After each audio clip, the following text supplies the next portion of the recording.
우리에게 주신 하나님의 말씀은 시편 39편 7절의 말씀입니다. 주여, 이제 내가 무엇을 바라리요? 나의 소망은 주께 있나이다.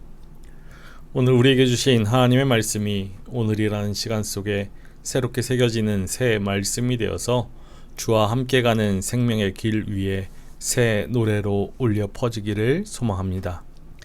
오늘 시편 39편은 인생의 겨울날 거울 앞에 선 것처럼 자신의 유한함과 허무함을 정직하게 직면한 한 영혼의 고백입니다. 붙잡으려 해도 손가락 사이로 빠져나가는 안개 같은 인생길에서 시편 39편을 통해 우리가 뿌리 내려야 할 영원한 가치가 어디에 있는지 깨달을 수 있기를 소망합니다. 시편 39편은 개인 탄원시에 해당합니다.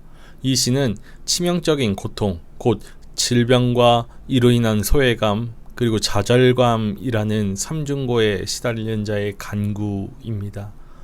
시편 39편은 욥의 탄원 그리고 기도와 유사하여서 욥의 시편이라고 불리며 또 인간의 헛됨을 반복적으로 인용하는 까닭에 전도서의 시편이라고 일컬어지기도 합니다.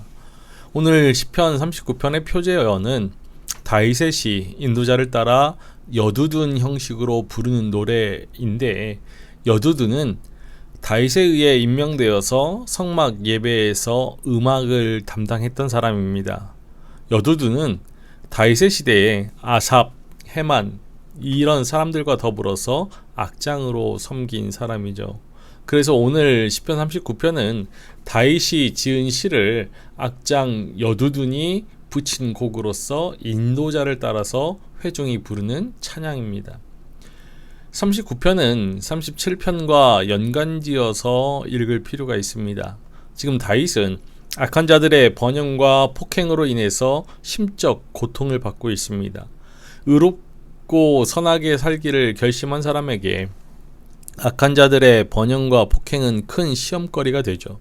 악한 자들에 대한 불평과 불만, 분노가 마음을 흔들어서 악으로 기울어지기 때문이고, 또 자신이 선택한 의로운 삶에 대한 확신이 흔들릴 수 있기 때문입니다.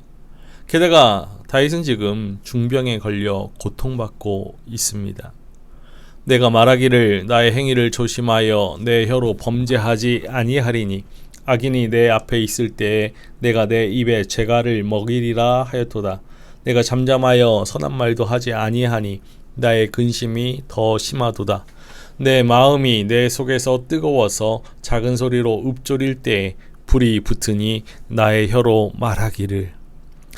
시편 39편은 내가 말하기를 이라는 일종의 개인의 고백으로 시작하고 있습니다. 다윗은 악인들이 눈앞에 있을 때 자신의 혀를 범죄하지 않도록 입에 재갈을 물리겠다라고 다짐하죠. 재갈은 야생마를 길들이거나 짐승이 함부로 부르짖지 못하게 그 입을 틀어막는 가죽끈을 뜻합니다.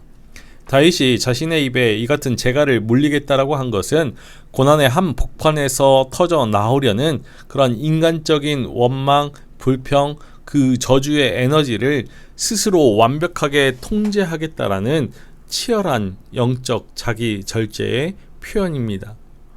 다윗은 마음으로 죄를 짓지 않으려고 자신의 입에 파수꾼을 두었습니다. 억울한 상황 속에서도 사람을 향해 쏘아 붙이거나 변명하지 않으려고 처절하게 침묵을 선택하죠.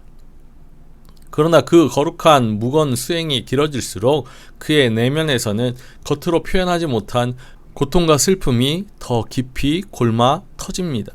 억제된 침묵으로 인해서 내면에서 오는 압박을 더 이상 참을 수 없게 되었죠.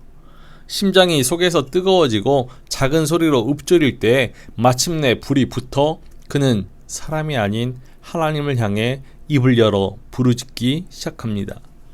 여호와여, 나의 종말과 연한이 언제까지인지 알게 하사 내가 나의 연약함을 알게 하소서.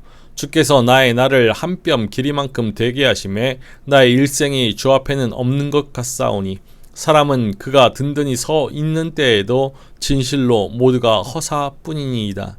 진실로 각 사람은 그림자같이 다니고 헛된 일로 소란하며 재물을 쌓으나 누가 거둘는지 알지 못하나이다. 다윗은 혼자 침묵하며 사색하다가 여호와여 라는 그 부름과 함께 기도를 시작합니다. 그동안의 침묵을 깨고 바로 기도회에 들어간 것이죠. 그의 기도는 인간의 무상함에 대한 탄원을 담고 있습니다. 여호와여 나의 종말과 연한이 언제까지인지 알게 하사 내가 나의 연약함을 알게 하소서. 하나님을 향해서 터져나온 다윗의 첫 기도는 뜻밖에도 자신의 종말과 유한함을 깨닫게 해달라는 요청이었습니다. 다윗은 죽을 운명에 처해 있음을 깨닫고서 하나님께 자기 인생의 기한에 대해서 질문하죠. 이 기도는 오랫동안 드린 기도를 요약한 것입니다. 악인들의 번영과 폭행으로 인하여서 마음에 쌓인 분노와 회의를 하나님 앞에 다 쏟아 놓고 나니 다윗의 그 마음이 맑아지고 어두워졌던 눈이 밝아집니다.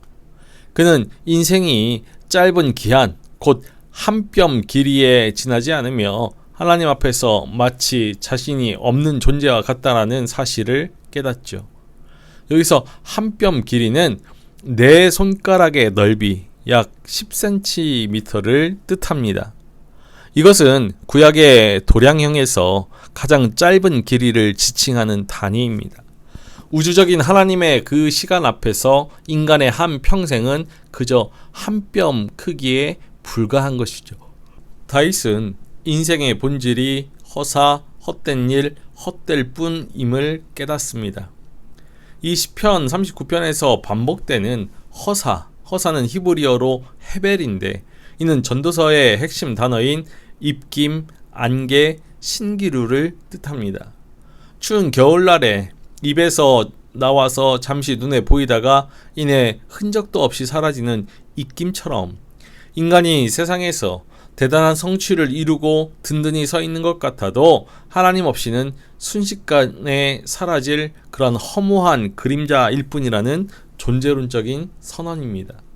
이렇게 다윗은 인간을 그림자로 묘사하죠. 알고 보면 모든 인간은 자신의 그림자일 뿐입니다. 그림자란 꿈속의 모습을 암시하죠. 결국 인생은 실체가 아니라 꿈이자 허상과도 같습니다.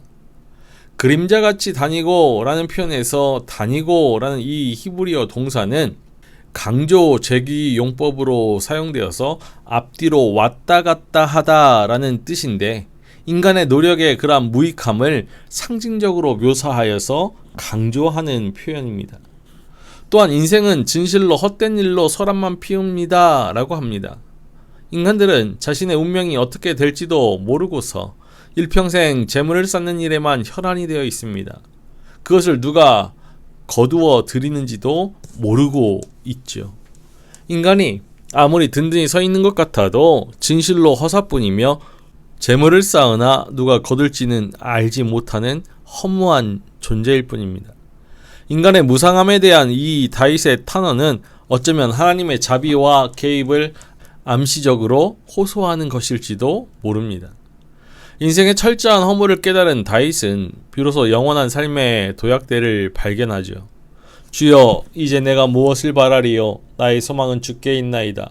나를 모든 죄에서 건지시며 우매한 자에게서 욕을 당하지 아니하게 하소서. 내가 잠잠하고 입을 열지 아니함은 주께서 이를 행하신 까닭이니이다. 주의 징벌을 나에게서 옮기소서. 주의 손이 치심으로 내가 패망하였나이다.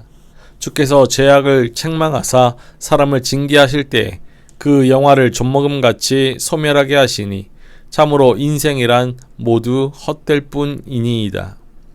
이 단락은 구원을 위한 기도입니다. 우리말로 번역되어 있지 않지만 히브리어 원문에서는 그러나 이제라는 표현으로 시작하는데 탄원에서 간구로의 반전을 이끌고 있죠. 주여 이제 내가 무엇을 바라리요 나의 소망은 주께 있나이다. 우리 손에 쥐어진 재물도 인맥도 우리의 건강도 다 안개라면 우리가 대체 무엇을 붙잡고 살아가야 하겠습니까?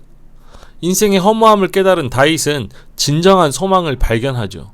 소망에 해당하는 히브리어 토알티는 단순히 막연히 잘 되겠지 하는 그런 낙관론이 아니라 나를 짓누르는 고통의 무게보다 나를 구원하실 하나님의 신실하심이 훨씬 크다라는 사실을 알기 때문에 끝까지 인내하며 주님만을 응시하는 그런 긴장된 기다림을 뜻합니다. 이 기다림과 기대인 그 소망은 오직 하나님께만 있습니다. 이렇게 시각이 바뀌고 보니 악인들의 번영에 대해서 분노했던 자신이 부끄러워졌습니다. 그들의 번영도 알고 보면 잠시 이는 바람일 뿐이기 때문이죠. 영원의 시각을 얻으면 현재의 시간 안에 있는 그 일들이 덧없어 보이는 법입니다. 다윗은 땅의 모든 헛된 소망의 밧줄을 끊어내고서 오직 변함없으신 하나님께 소망의 닻을 깊이 내립니다. 이 지점에서 다윗의 기도는 악인들의 번영에 대한 불평에서 구원에 대한 호소로 바뀝니다. 하나님과의 살아있는 대화로서 기도를 할 때면 그 기도의 제목이 달라지죠. 기도는 우리의 생각과 감정과 시각을 바꾸어 주기 때문입니다. 다윗의 경우에 기도하기 전에는 악인들의 폭행만 보였는데 기도하다 보니 자기 자신의 죄가 더 크게 보였습니다. 자신이 정작 해결해야 할 문제는 다른 사람들의 악이 아니라 자신의 죄 문제임을 깨달은 것이죠. 그래서 다윗은 자신의 모든 죄로부터 구원받기를 간구합니다. 우매한 자들의 놀림감이나 조롱거리가 되지 않기를 간구하죠. 자신이 당하는 징계가 하나님의 손이 하신 일임을 알기 때문에 다시 입을 닫고 모든 죄악에서 자신을 건져주시기를 구합니다. 지금의 침묵은 앞서 악인들 앞에서 취했던 그런 억제의 침묵과는 달리 다윗이 하나님 앞에서 기도한 후에 터득한 깨달음의 침묵입니다. 하나님의 섭리를 깨우친 다윗은 침묵하죠. 이것은 하나님의 섭리에 대한 순종을 의미합니다. 그는 하나님의 손으로 내리신 징벌, 곧 질병만은 제발 거두어 달라고 간청하지만 곧 자신의 고통이 하나님께서 내리신 정당한 처벌이자 하나님의 교육적인 징계임을 수용합니다. 이를 통해서 인생의 욕망, 욕구도 좀과 같이 소멸되죠. 결국 모든 인생이 헛될 뿐이라는 사실이 다시금 드러납니다. 여호와여, 나의 기도를 들으시며 나의 부르짖음에 귀를 기울이소서. 내가 눈물 흘릴 때에 잠잠하지 마옵소서. 나는 주와 함께 있는 나그네이며 나의 모든 조상들처럼 떠도나이다. 주는 나를 용서하사 내가 떠나 없어지기 전에 나의 건강을 회복시키소서.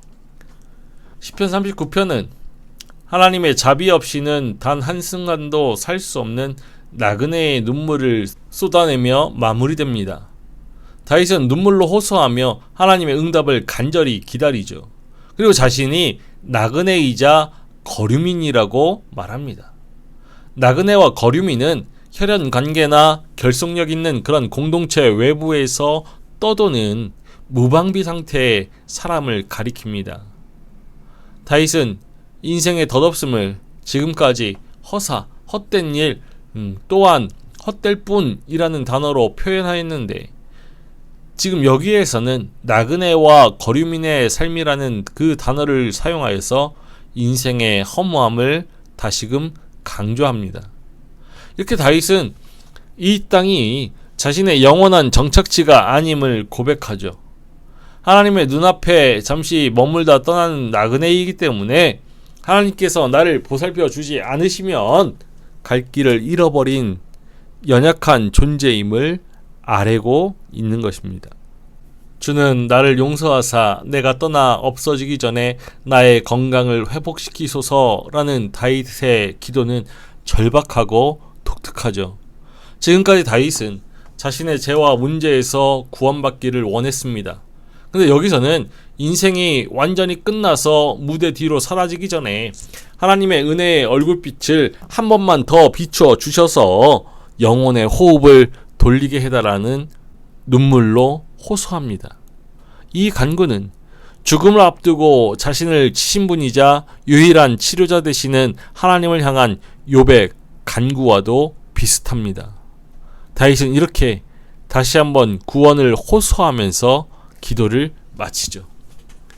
오늘 시편 39편은 탄원시 가운데 표준적인 간구는 아닙니다. 다윗은 죽음을 앞두고서 하나님께 가까이 와달라고 간구하는 대신에 자신과 거리를 더 달라는 일종의 멀어지심을 간구하다가 하나님에 대한 심각한 의심, 절망으로 시를 마무리합니다. 시편에서 이 같은 형식을 갖는 것은 시편 39편이 유일하죠. 이런 39편은 시편에서 예외적이고 가시 같은 존재입니다. 이 같은 예외적인 목소리가 시편의 말씀으로 우리에게 전해지고 있는 것을 보면은 하나님의 폭과 깊이가 얼마나 크신지 깨닫게 됩니다. 이 시편 39편의 가르침에 따르면 우리는 해결되지 않은 절망으로 인하여서 슬픔을 경험하지만 이 또한 하나님과 함께하는 우리의 삶의 실제이며 타당한 것입니다. 우리는 어둠 속에서 하나님을 향해 절규하며 비명을 지르기도 하고 욥처럼 거짓 위로를 거부하면서도 그렇다고 이런 희망을 붙잡지 못합니다. 그 역시도 신실한 기도자의 삶의 일부이죠. 다윗은 고통받는 사람들과 그들 곁에 있는 사람들에게 때로는 하나님 앞에서 자신의 그 처참한 심정을 숨김없이 아뢰므로써 고통이 하나님과 무관하지 않음을 상기하는 것이야말로 유일하게 남겨진 믿음의 행위일 수도 있다라고 가르치고 있습니다. 이 시편에서 다윗은 인생의 무상을 말합니다. 인생은 너무도 짧고 인생에서 무엇을 이룬다는 것도 덧없는 일이라고 고백하죠. 하지만 그는 인생 무상에 대한 깨달음에서 체념으로 넘어가지 않습니다. 무상한 인생으로부터 눈을 돌려서 영원한 하나님을 바라봅니다. 그리고 하나님께 자신의 인생을 맡기죠. 소망은 한 뼘 길이의 인생에 있는 것도 아니고 한 줌의 물질에 있지도 않습니다. 진정한 소망은 하나님께, 창조주이신 하나님께 있지요. 그분과 잇대어 있지 않은 인생은 그림자와 같고 바람과도 같습니다. 진실이 그렇다면 이 땅에서 당하는 일들에 목숨을 걸지 말아야 합니다. 그것이 전부인 양 오해하지 말아야죠. 우리는 떠돌면서 주님과 함께 생명의 길을 걸어가는 나그네입니다. 정처 없이 떠드는 나그네가 아니라 영원한 고향을 향해 가는 순례자입니다. 우리의 영원한 고향은 하나님의 품임을 알고서 이 땅에 사는 동안 하나님을 신뢰하고 하나님과 더불어 살아가기를 힘써야 합니다. 하나님에게 눈뜨지 못하면 인생은 무상합니다. 하지만 하나님에게 눈뜨면 인생은 영원한 의미를 가지죠. 영원을 바라보는 눈으로 인생을 볼 때 비로소 제대로 보이고 견실하게 살아갈 수 있습니다. 오늘 우리는 영원히 사라지지 않을 것처럼 이 땅의 재물과 성공을 쌓아 올리는데 온 마음이 빼앗겨 있진 않습니까? 혹은 뜻대로 되지 않는 인생의 현실 앞에서 속에서 불이 나는 것 같은 답답함 속에 있지는 않습니까? 사람을 향한 원망의 입술에 재갈을 물려야 합니다. 억울하다고 세상에 소리치고 변명하는데 힘을 낭비하지 말아야죠. 내면의 뜨거운 그 고통의 에너지를 고스란히 가지고 주님의 보좌 앞으로 나아가서 기도의 불꽃으로 태워 버려야 합니다. 그리고 인생이 한 뼘 길이의 안개임을 인정해야 합니다. 영원할 것 같은 세상의 자랑도 주님의 입김 한 번이면 흔적 없이 사라집니다. 우리가 쥐고 있는 헛된 그림자들을 내려놓을 때 비로소 하나님의 영원한 나라가 보이기 시작할 것입니다. 마지막으로 오직 주님께만 우리의 영원한 소망을 두어야 합니다.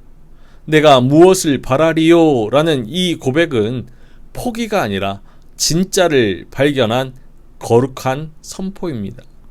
이 땅에 나그네의 길을 걷는 동안 우리의 유일한 인도자이신 하나님의 손을 꼭 붙들 수 있어야 합니다. 인간의 유한함을 깨달을 때 하나님의 영원함에 닻을 내릴 수 있습니다. 오늘 하루 안개처럼 허무한 세상 풍조에 흔들리지 말고 우리의 삶의 유일한 소망이신 예수 그리스도 안에 머물 수 있기를 소망합니다. 그래서 하나님께서 부어주시는 영원한 평강과 하늘의 호흡으로 다시금 힘을 얻어서 나그네의 길을 당당하고 기쁘게 걸으며 새 노래를 부를 수 있는 우리 모두이기를 주님의 이름으로 축원합니다.